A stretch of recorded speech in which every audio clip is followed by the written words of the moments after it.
Isaías, versículo 64 e o versículo 6 diz assim: Mas todos nós somos como o imundo, e todas as nossas justiças como trapo de imundícia. E todos nós murchamos como a folha, e as nossas iniquidades como um vento nos arrebentam. Todos nós queremos sair de trapos e chegar a tesouro. Todos nós queremos nos elevar da pobreza, seja ela real ou imaginada. E é muito importante essa questão.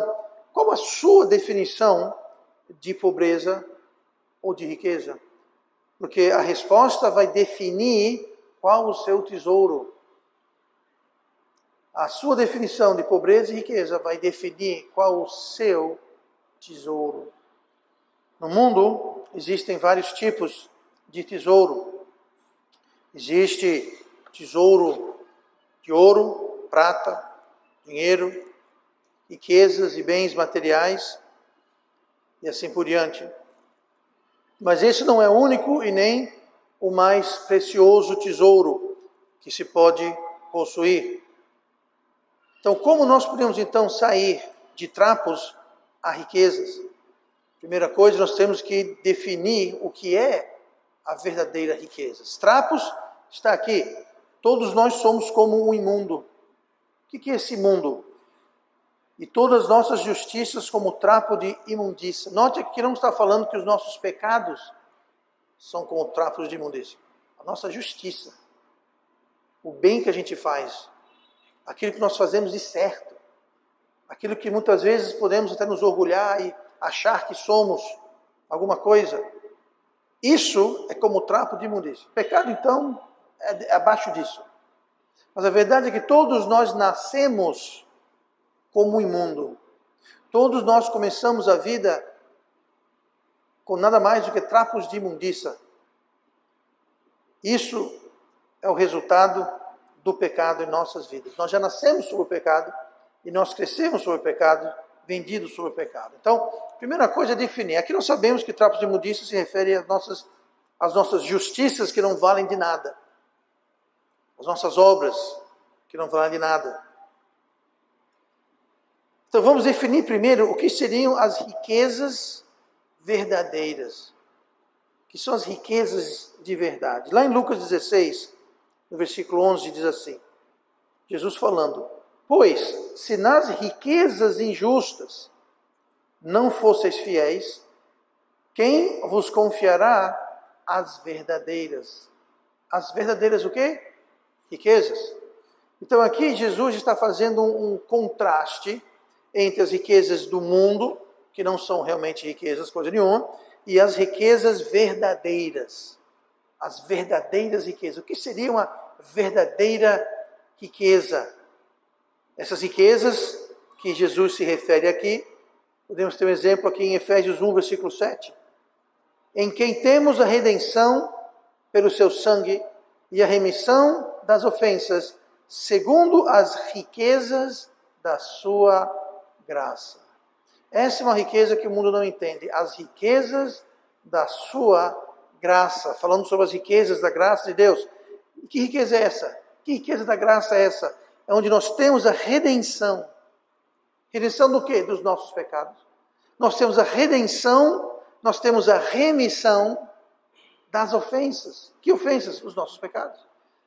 Então, um grande tesouro é porque todo crente saiu dos trapos às riquezas, porque todos nós começamos como imundo.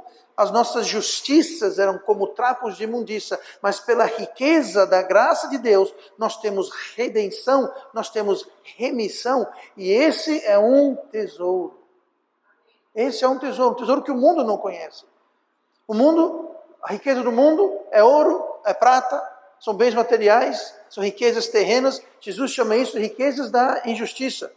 Pois, se nas riquezas injustas não fostes fiéis, quem vos confiará as verdadeiras? Então, o mundo só está interessado nas riquezas injustas, nas riquezas terrenas. E aqui, quando fala riqueza injusta, não está se referindo necessariamente a riquezas adquiridas através da injustiça. mas sim que essas riquezas de nada servem para nos redimir, nada servem para nos salvar. São riquezas de injustiças, porque ela se contrasta com as riquezas da sua graça. O apóstolo Paulo, em Efésios, mesmo livro, um pouco mais adiante, no capítulo 3, no versículo 8, a mim, o mínimo de todos os santos, me foi dada esta graça de anunciar entre os gentios, por meio do evangelho, as riquezas incompreensíveis de Cristo. Então nós temos as riquezas da graça, nós temos as riquezas incompreensíveis de Cristo, e note que essa riqueza vem por meio do evangelho. Me foi dado a graça de anunciar entre os gentios por meio do evangelho. Através do evangelho é anunciado, é publicado, é distribuído o quê? As riquezas incompreensíveis de Cristo. Essa palavra incompreensível significa não se pode chegar no fundo. Não se pode contar. Quando nós somos salvos, e depois, obviamente, temos apenas uma pequena porção, conhecemos e vemos apenas uma pequena porção do que está reservado. Tantas coisas acontecem. Ontem, saindo para evangelizar, o grupo que saiu ontem, nós tivemos 20 pessoas que ouviram, compreenderam e receberam Cristo. Elas não compreendem a totalidade do que foi que ocorreu com elas ontem. Elas entendem que elas são salvas, seus pecados foram perdoados, estão a caminho do céu, se livraram do inferno. Amém. Mas tem tantas outras coisas, tantas outras bênçãos, é incompreensível, não dá para contar, não dá para entender tudo. Mesmo nós que já somos salvos há mais tempo, talvez, como vocês sabem, semana retrasada, completei 31 anos da minha salvação, eu não faço ideia na sua totalidade do que foi que aconteceu comigo na salvação, e as coisas que tem, os tesouros que ainda tem. 1 Coríntios 2, versículo 9. Mas como está escrito, as coisas que o olho não viu, e o ouvido não ouviu, e não subiram ao coração do homem, são as que Deus preparou para os que o amam. Até preguei esse versículo também hoje de manhã, usei esse versículo. O olho não viu, o ouvido não ouviu, e o coração não imaginou o que Deus preparou. São as riquezas incompreensíveis de Cristo. Nós não sabemos nem ideia do tesouro das riquezas que Cristo tem para nós. Então nós passamos de trapos para riquezas. Como? Recebendo as verdadeiras riquezas por meio do Evangelho que foi pago na cruz por Cristo completamente.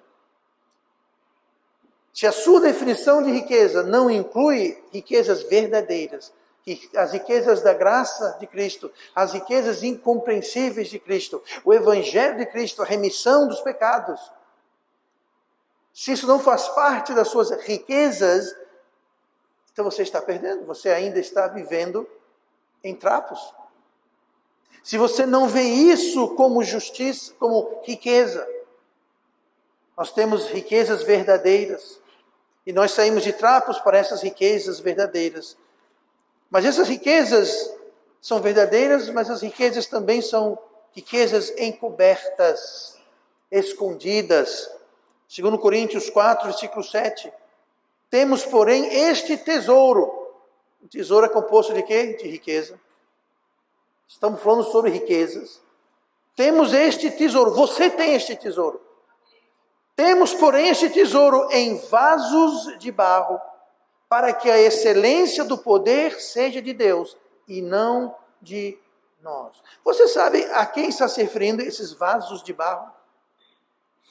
Esses vasos de barro somos nós, são os crentes.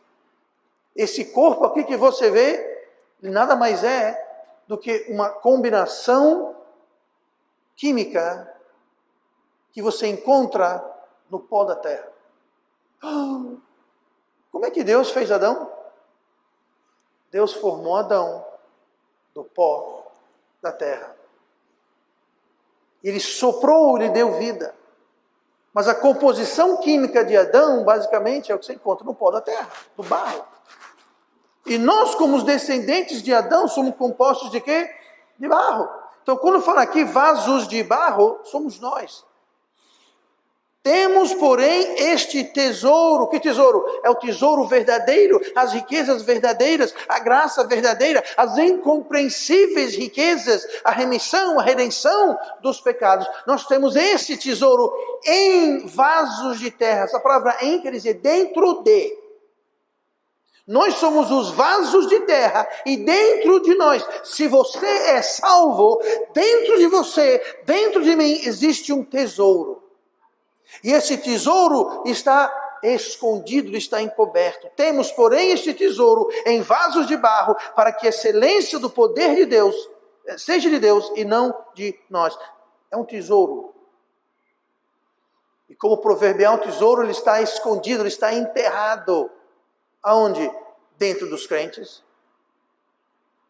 A grande maioria dos vasos de barro nesse mundo não tem esse tesouro. Podem ter outros tesouros, mas não tem esse tesouro. A esmagadora maioria dos vasos de barro deste mundo não tem esse tesouro, mas nós temos. Eu tenho, se você é salvo, você tem. 2 Coríntios 4, versículo 6, que é o versículo anterior a esse. Veja que interessante. O versículo anterior fala assim: porque Deus que disse que das trevas resplandecesse a luz, é quem resplandeceu em nossos corações para a iluminação do conhecimento da glória de Deus na face de Jesus Cristo. Quem foi que colocou esse tesouro dentro desse barro, desse vaso de barro? Foi Deus. Que disse que nas trevas, que trevas? O vaso de barro vazio não tem luz.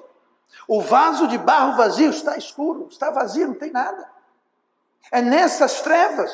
Um dia o nosso vaso de barro estava vazio. Um dia o meu vaso de barro, esse vaso de barro, um dia estava cheio de trevas. Por quê? Porque não tinha o conhecimento da glória de Deus na face de Jesus Cristo. Mas louvado seja Deus que no dia 21 de julho de 1991, Deus resplandeceu em meu coração para a iluminação do conhecimento. Eu vim a conhecer, eu vim a receber esta luz, que o versículo seguinte se refere a ela como um tesouro. Um tesouro. A salvação é um tesouro. A iluminação do conhecimento de Deus, a glória incompreensível de Deus, as riquezas da graça de Deus por Jesus Cristo. Esta luz é um tesouro que está dentro de vasos de barro. Este tesouro está em nós. 2 Coríntios 4, versículo 3, falando sobre o Evangelho. Mas se ainda o nosso Evangelho está encoberto, para os que se perdem, está encoberto. Veja bem, esse tesouro, essa luz está dentro de vasos de barro. Mas se ele está encoberto, escondido, enterrado, é porque os vasos de barro não estão deixando a luz passar. O Evangelho não é para a gente receber, conhecer, aceitar e guardar numa gaveta, no fundo do nosso coração. Essa luz, esse tesouro, essa riqueza é para ser dividida, compartilhada, espalhada, pregada, distribuída. Deus colocou esse tesouro dentro de nós. Veja que um vaso de barro não vale lá muita coisa. Mas esse vaso de barro que não vale lá muita coisa, ele contém um tesouro. Ele contém um tesouro. Mas esse tesouro está enterrado, esse tesouro está encoberto, ele está escondido. Ele está escondido, mas está escondido ao céu aberto. Ele está escondido, mas o problema é na mente das pessoas. Pastor, eu já tentei falar para alguém, tente mais.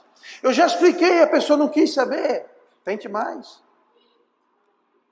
Eu não sei contar você, mas eu era um cabeça dura. Eu fui um caso sério para ser salvo. Eu não fui um caso fácil. Não desista, nunca desista. Bom, eu falei uma vez, se não quis, problema deles. Não. Olha o que fala aqui no versículo seguinte, 2 Coríntios 4:4.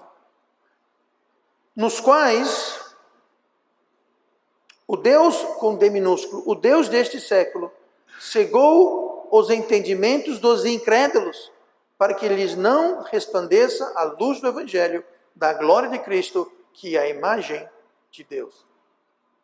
O Deus deste século cegou o entendimento dos incrédulos. Antes do dia 21 de julho de 1991, eu era cego, espiritualmente cego.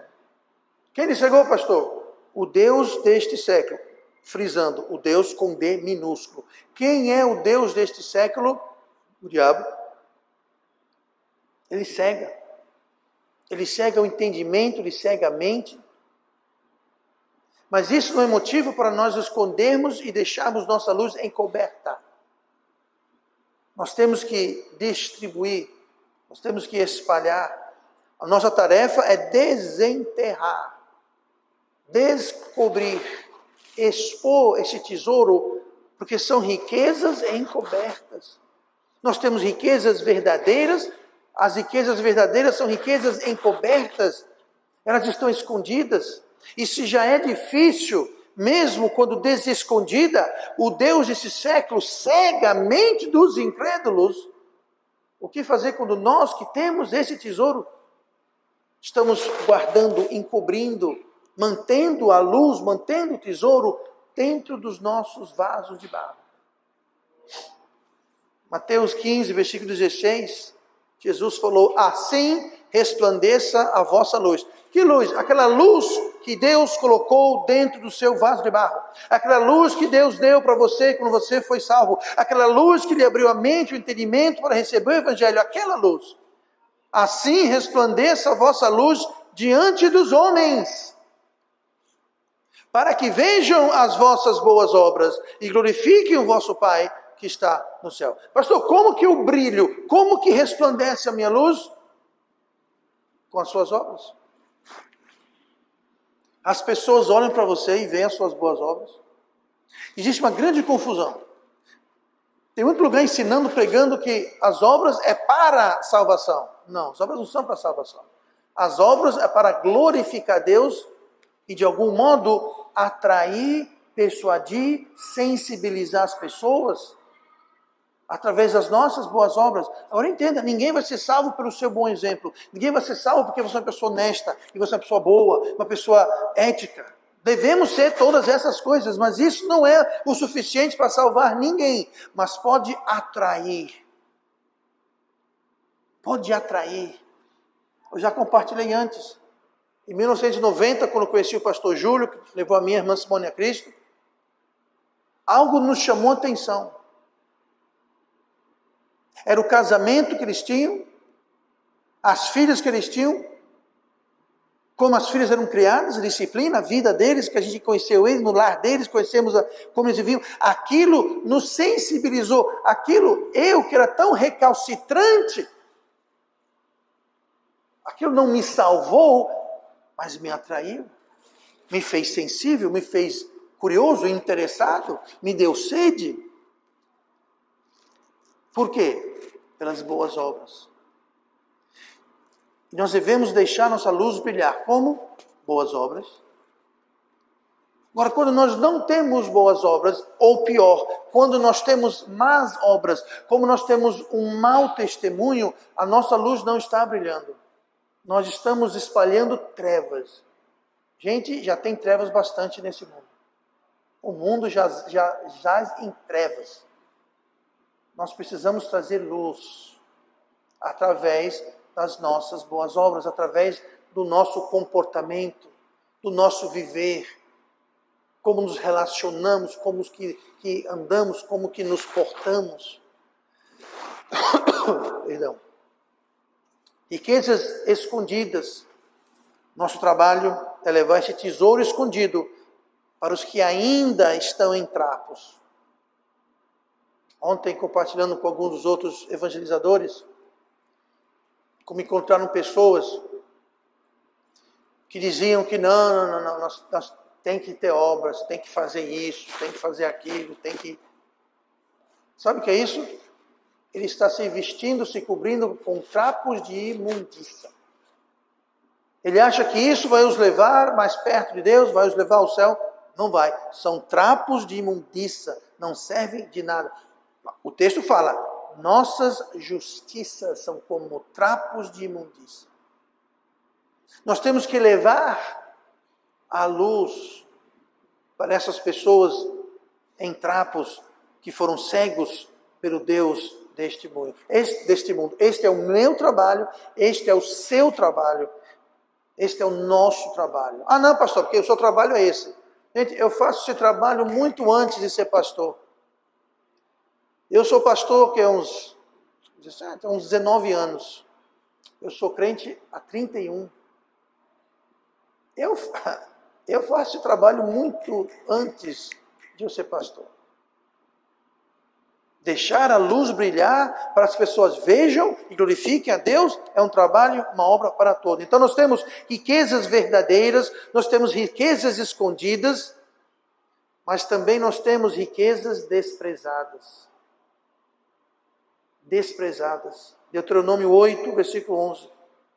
Isso aqui é Deus avisando o povo judeu, avisando algo que ainda viria a acontecer, mas avisando. Guarda-te que não te esqueças do Senhor teu Deus, deixando de guardar os seus mandamentos e os seus juízos e os seus estatutos que hoje te ordeno. Olha que aviso gritante. Nós ignoramos por conta própria, o próprio risco. Deus está avisando. Pastor, como é que alguém esquece de Deus? Eu nunca esqueço de Deus. Bom, vamos ver o que Deus fala aqui. Deuteronômio 8, 11. Guarda-te que não te esqueças do Senhor teu Deus. Tudo bem. Como que eu me esqueço do Senhor meu Deus? Deixando de guardar os seus mandamentos, juízos e estatutos. Como que se esquece de Deus? Não guardando a palavra de Deus. Não deixando a luz brilhar. Não fazendo o que é certo, não fazendo o que Deus manda, não fazendo o que Deus ordena. Ah não, mas eu não esqueci de Deus. Esqueceu sim. Quando nós esquecemos da palavra de Deus, quando não incluímos a palavra de Deus no nosso raciocínio, no nosso processo de decisão, quando isso não faz parte da nossa vida, intrinsecamente nós estamos efetivamente esquecendo de Deus. E Deus aqui está avisando, guarda-te. Essa palavra guarda-te quer dizer, cuidado, estou avisando, preste atenção. É um aviso. Deixar de guardar significa desobedecer, esquecer, desprezar. O quê? A palavra de Deus, a vontade de Deus. Quando você deixa isso de lado, você está esquecendo Deus. Como cristãos, nós passamos de trapos a riquezas. E às vezes, de volta aos trapos de novo. Quando, pastor? Quando esquecemos das coisas de Deus. Quando deixamos de lado a vontade de Deus. Deixando de guardar. Cristãos fazem isso. Igrejas fazem isso. Nações fazem isso. Eles saem de trapos a riquezas e de volta a trapos novamente. Diga uma coisa, o que compõe uma nação? Pessoas. O que compõe uma igreja? Pessoas. Quando as pessoas se esquecem de Deus, elas afetam, contaminam, prejudicam uma família, uma igreja, uma nação. Eu vou ler Deuteronômio 8, versículo 11. Nós lemos o 11. Eu vou ler um pouquinho mais adiante, para vermos o que isso está acarretando. Guarda-te que não te esqueças do Senhor teu Deus, deixando de guardar os seus mandamentos, os seus juízos e os seus estatutos que hoje te ordeno, para não suceder, para que não aconteça, para que não seja, para não suceder que, havendo tu comido e fores farto, e havendo edificado boas casas e habitando-as, e se tiverem aumentado os teus gados e os teus rebanhos, e se acrescentar a prata e o ouro, e se multiplicar tudo quanto tens, se eleve o teu coração, e te esqueças do Senhor teu Deus, que te tirou da terra do Egito, da casa da servidão. Poderíamos ler assim: não se esqueça do Senhor teu Deus, que te tirou dos trapos. Não se esqueça do Senhor teu Deus, que te tirou dos trapos. Espiritualmente falando, podemos deduzir o seguinte: ele falou, para que não suceder que, havendo você sendo farto, enriqueceu, multiplicou, construiu casa, ou seja, você saiu dos trapos, vocês estavam no Egito, vocês estavam em escravidão, vocês estavam na pobreza, estavam sendo explorados, estavam em trapos, eu vos tirei e te dei riqueza, agora vocês têm casas, vocês têm comida, vocês estão fartos, vocês estão ricos, tudo multiplicou, o gado multiplicou, suas casas foram construídas, vocês habitam nela, tudo que você tem, maravilhoso.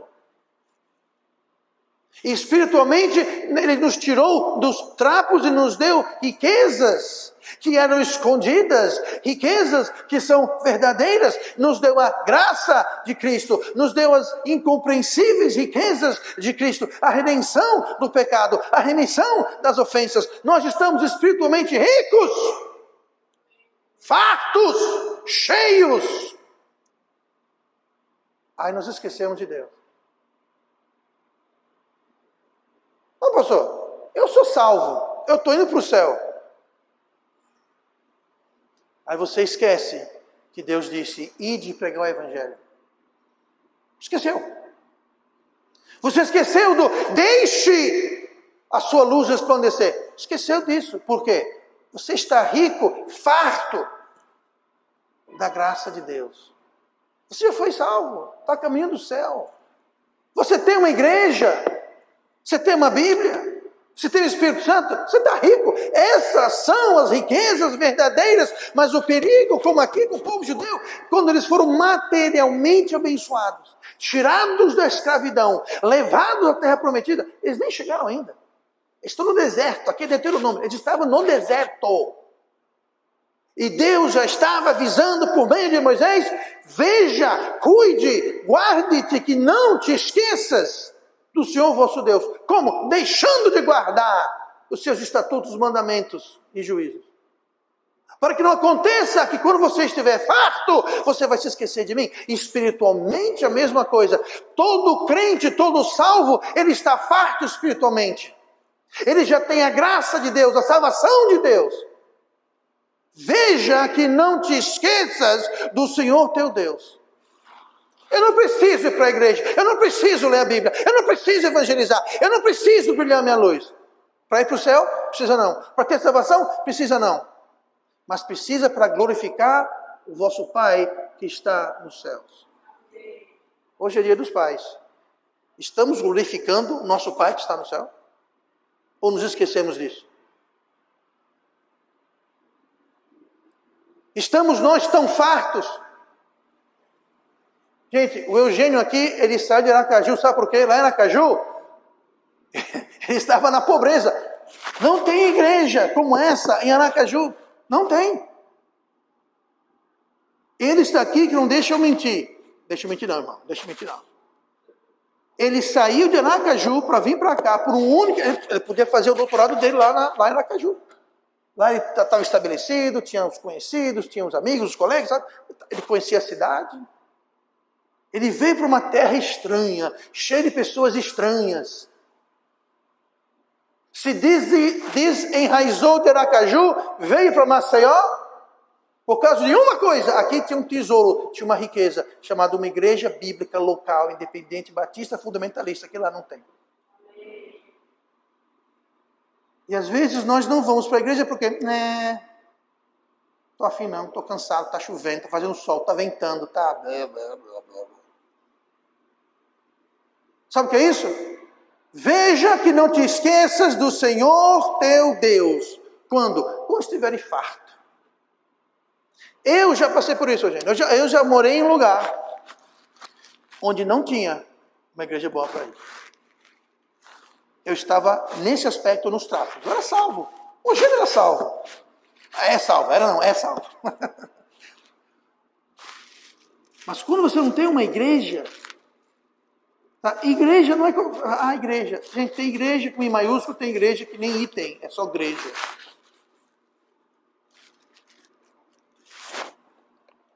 Sabe que é um privilégio? Quando você olhar o panorama histórico da humanidade, você entende, você faz ideia do privilégio, da honra, da bênção, do milagre que é você ter a palavra de Deus na sua mão, no seu idioma. Você faz ideia do que isso daqui é uma riqueza, um tesouro?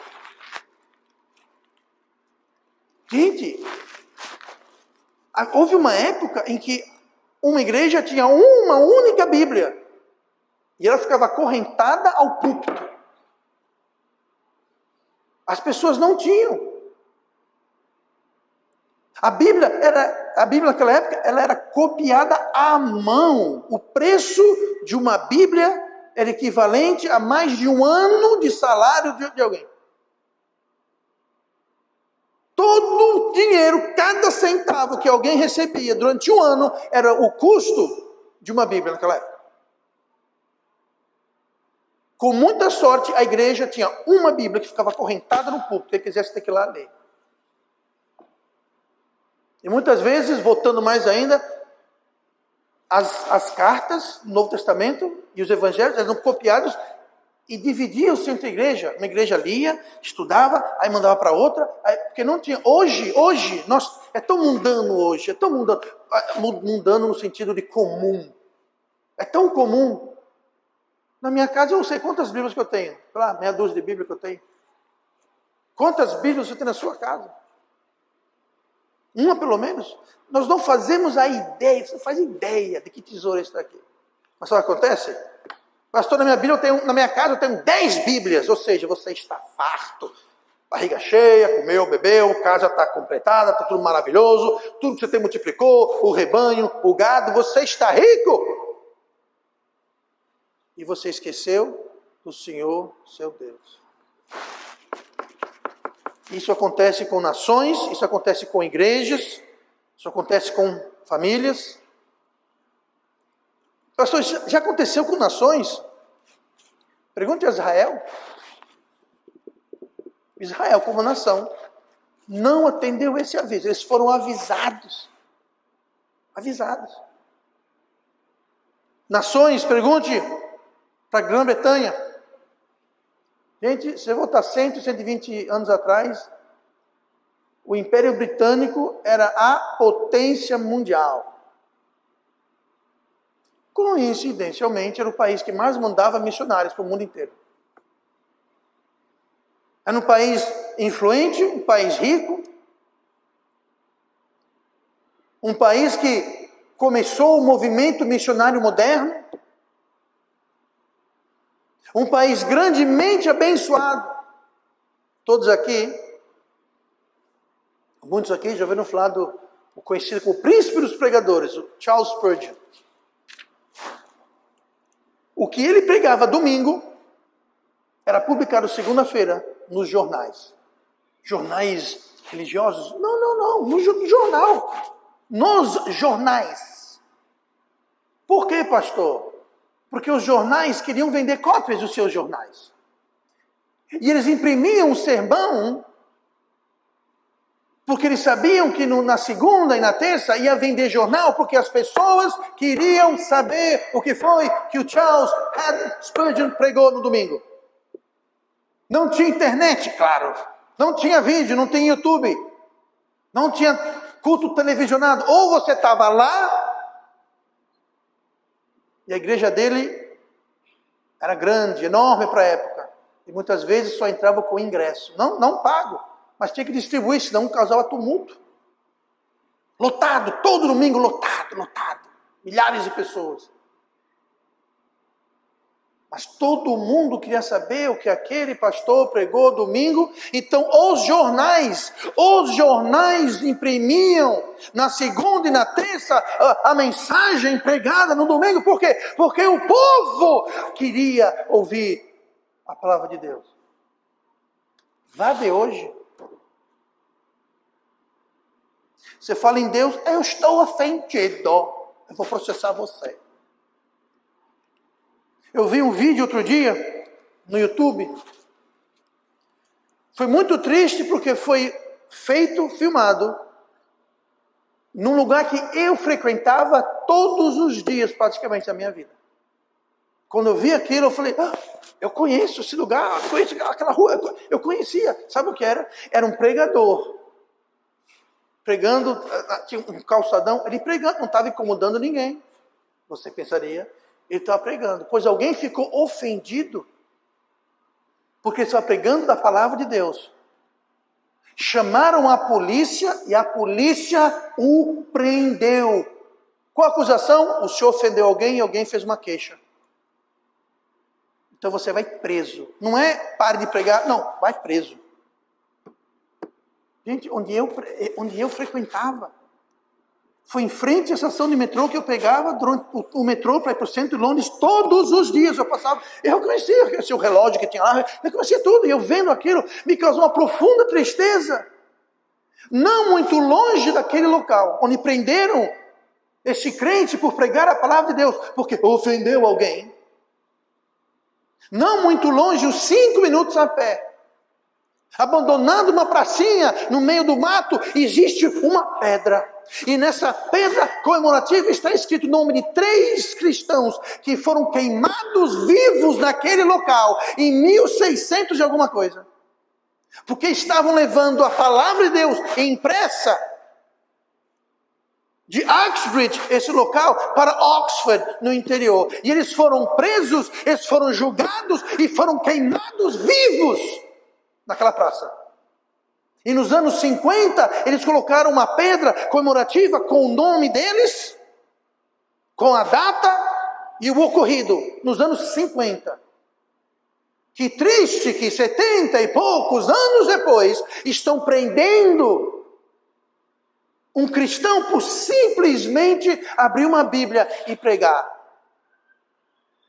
Não quer ouvir? Siga seu caminho. Não está gostando? Siga seu caminho. Não, eu vou chamar a polícia. Qual o crime? Eu estou ofendido. Ele me ofendeu com a palavra de Deus. Prende. Agora, vai um muçulmano pregar e alguém falar que ficou ofendido? Afinal de contas, Allah diz, mate os infiéis. Não tenha dó, mate velho, criança, mulher, homens. Matem todos. Se forem infiéis a Allah. Aí isso não ofende ninguém, né? A nossa igreja que eu frequentava na época era nessa mesma cidade. A prefeitura dessa cidade está cheia de muçulmanos.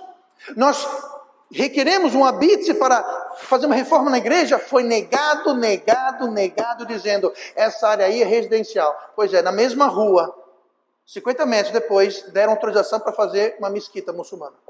A mesquita muçulmana pode. Gente, é um país que outrora era um país que amava a palavra de Deus, que seguia, claro, não 100%, mas a maioria. Gente, os jornais imprimiam o que era pregado nos púlpitos. Hoje, se vai alguém pregar na rua, o público manda prender. E a polícia prende. Sabe o que é isso? É uma nação que esqueceu Deus. Por quê? No ápice da sua riqueza, no ápice da sua influência, eles se esqueceram de Deus. Naquela época, a rainha Vitória, ao que tudo indica, eu nunca falei com ela pessoalmente, claro, ao que tudo indica, ela é crente. Ela recebeu o próprio Charles Spurgeon, ela recebeu Livingstone, um grande missionário para a África.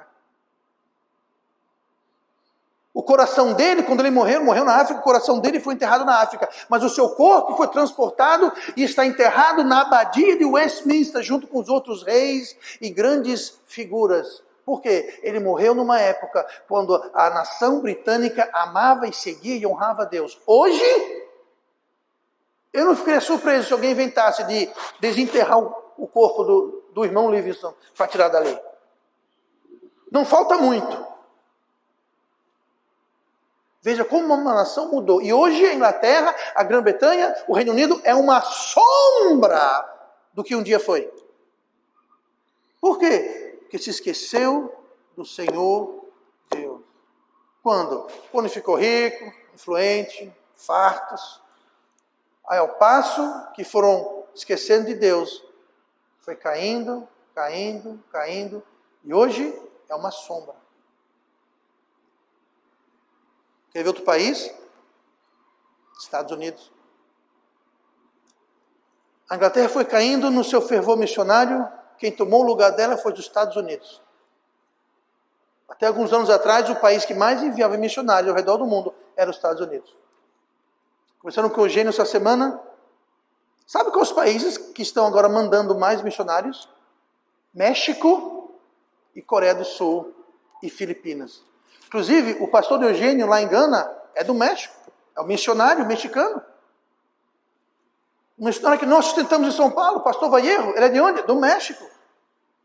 Gente, os Estados Unidos tem mais missionário americano voltando para os Estados Unidos do que saindo. E em breve não vai ter muito pouco, quase nenhum.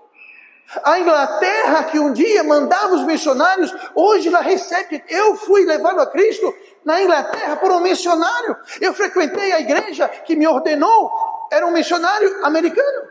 Na Inglaterra, em vez de mandar os missionários, agora a Inglaterra está precisando de missionários.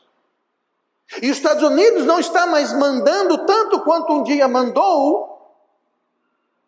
E países como México, Filipinas, Coreia do Sul estão mandando cada vez mais e mais e mais missionários para o campo.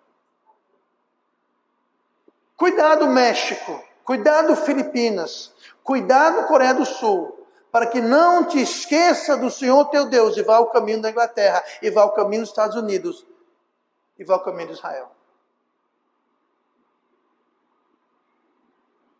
Riquezas. Nós saímos de trapos e vamos para riquezas. Cuidado para não voltar para os trapos.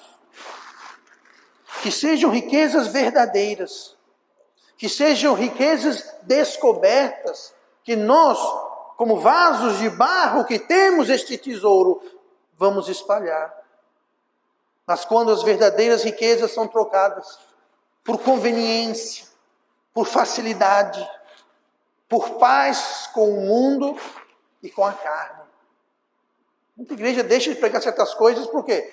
Para não chatear a carne dos irmãos, que a carne tem que ser agradada.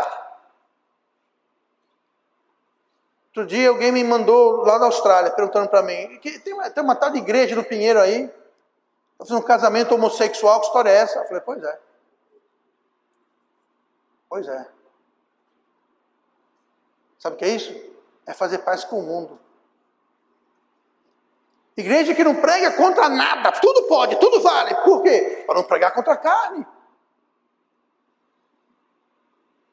Sabe o que é isso? É esquecer do Senhor teu Deus. Eu vou confessar uma coisa aqui. Não quero que ninguém fique chateado. Imagine eu chatear alguém. E talvez nem se aplique a grande maioria de vocês.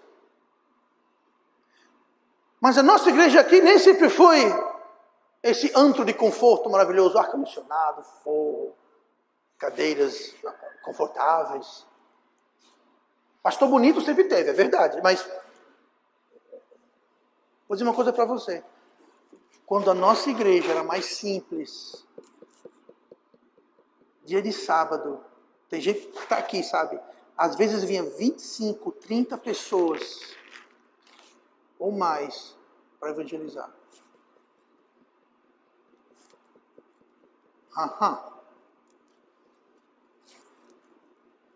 A impressão que eu tenho é que quanto mais rico a nossa igreja ficou materialmente, mais confortável, mais...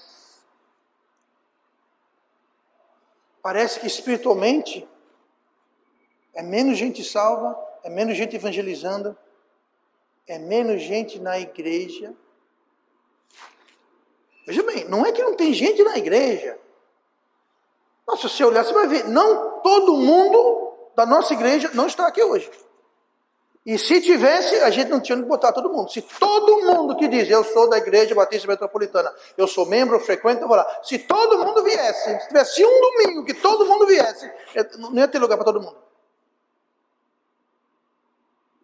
Então não é que a igreja está diminuindo necessariamente.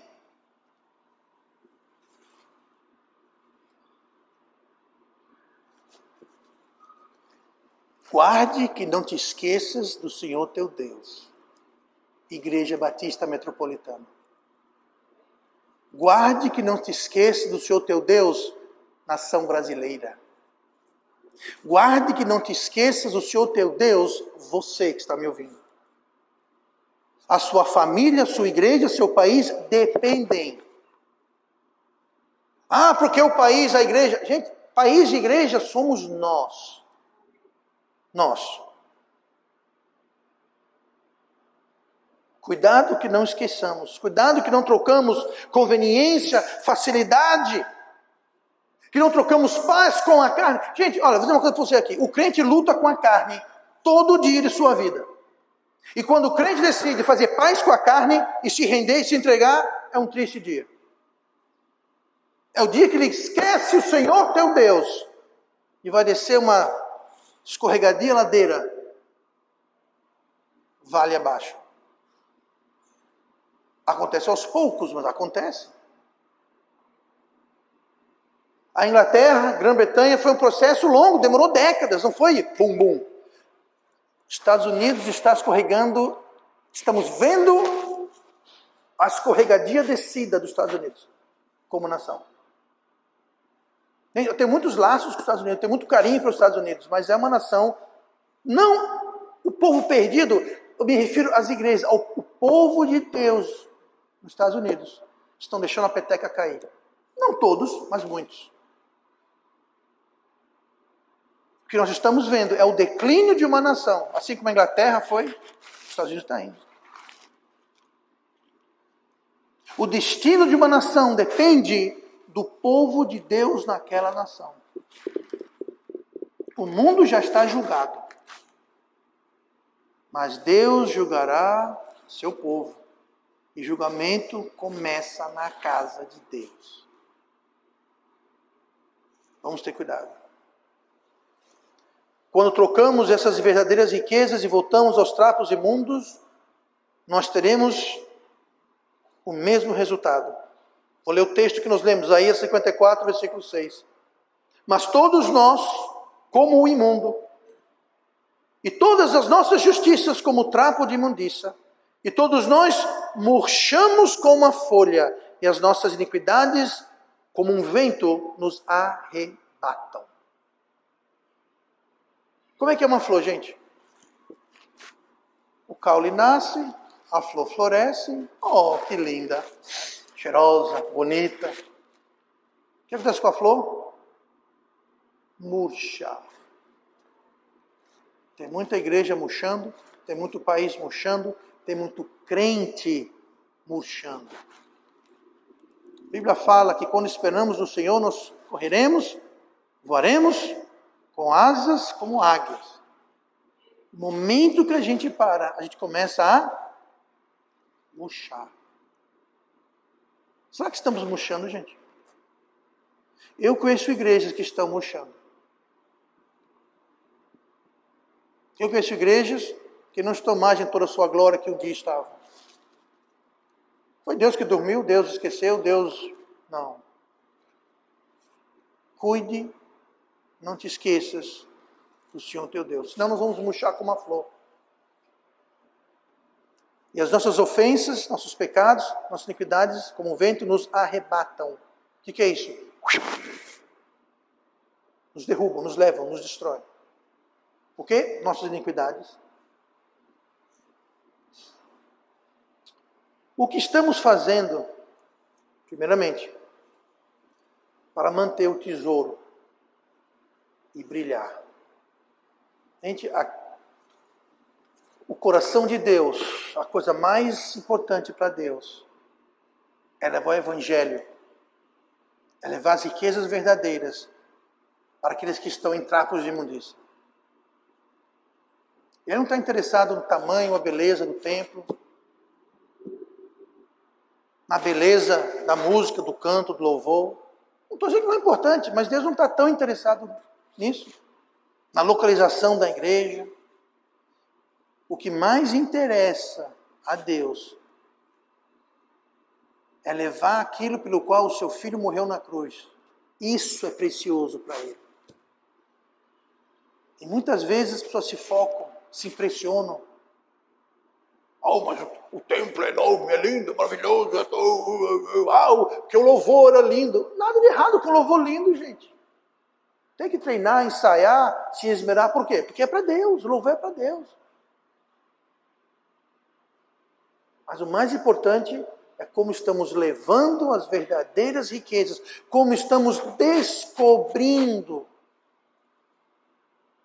As riquezas estão encobertas. Nós temos que, cabe a nós, brilhar a nossa luz,